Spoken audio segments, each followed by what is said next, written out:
En 1836, le célèbre auteur Edgar Allan Poe, qui a écrit beaucoup de poèmes et plusieurs nouvelles, publie son seul et unique roman The Narrative of Arthur Gordon Pym of Nantucket.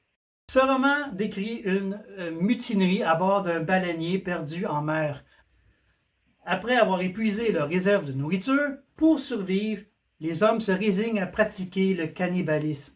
Ils jouent donc à la courte paille pour désigner celui qui sera mangé.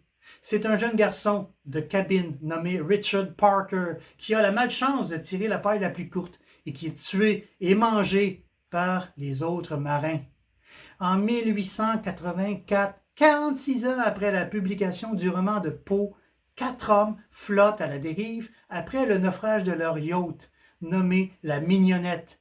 Désespérés et sans nourriture, ils se résignent eux aussi à pratiquer le cannibalisme. Ils désignent celui qui sera mangé. Ils le désignent parce qu'il est déjà malade et probablement condamné.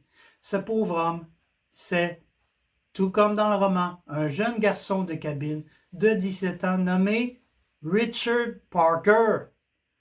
L'extraordinaire coïncidence est passée inaperçue durant presque un siècle jusqu'à ce qu'un descendant de la famille du vrai Richard Parker écrive une lettre pour souligner les similitudes. La lettre fut choisie pour publication par le Sunday Times après une demande pour trouver des coïncidences extraordinaires.